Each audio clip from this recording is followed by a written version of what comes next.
আজকে হেলদি একটা breakfast recipe নিয়ে চলে এসেছি। তৈরি করে দেখাবো ম্যাঙ্গো চিয়া পুডিং। এটা তৈরি করতে খুব কম সময় লাগে আর খুবই ইজি তৈরি করা। তাহলে চলুন আমি ঝটপট রেসিপি দেখে নেই। তো এই ম্যাঙ্গো চিয়া পুডিংয়ের জন্য আমাদের লাগছে পাকা আম। আমি এখানে একটা বড় সাইজের পাকা আম নিয়েছি। আমি অল্প করে বানাচ্ছি একজনের জন্য, তো এজন্য আমি অল্প করেই নিচ্ছি।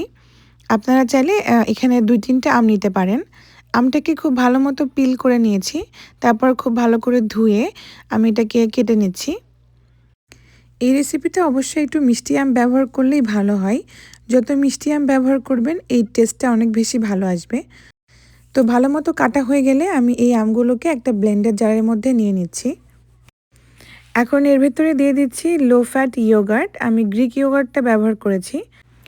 তো আপনারা যেকোনো টক দই ব্যবহার করলেই হবে। এখন মিষ্টির জন্য এখানে মধু দিয়ে দিলাম প্রায় ১ টেবিল চামচ। অল্প একটু পানি ব্যবহার করলাম। আপনারা চাইলে এখানে পানির পরিবর্তে কোকোনাট মিল্ক ব্যবহার করতে পারেন। তবে আমার কাছে ছিল না, তাই আমি পানিটাই ব্যবহার করেছি।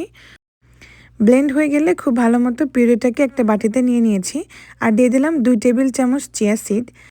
এখন চিয়া সিডসটাকে খুব ভালো করে এই পিউরির সাথে মিশিয়ে নিচ্ছি। এখন এটাকে আমি ফ্রিজে রেখে দেব নর্মাল টেম্পারেচারে সারা রাতের জন্য। আমি সকালে এটা দিয়ে ব্রেকফাস্ট করব।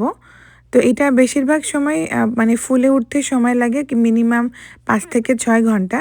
তো আমি সারা রাতের জন্য রেখে দিয়েছিলাম, এতে করে পারফেক্টলি ফুলে যাবে। তো পরদিন আমি এটাকে সার্ভ করব। আর এই যে দেখুন কত সুন্দর মতো ফুলে গেছে আর কতটা ক্রিমি দেখাচ্ছে। এটা খেতে এই পর্যায়ে অনেক মজা। এখন এই চিয়া সিড পুডিংটাকে আমি একটা সার্ভিং বোলে সার্ভ করে নিচ্ছি। তো এই পর্যায়ে চিয়া সিডের ভেতরে আপনারা চাইলে আরও কিছুটা আম, আরও কিছু বাদাম অ্যাড করতে পারেন। তো আমি শুধু আম আম আর ওপরে কিছুটা বাদাম কুচি ছড়িয়ে দিয়ে একটু ডেকোরেশন করছি। এরকম ফ্রেশ আম দিয়ে এটা খেতে আরও বেশি মজা।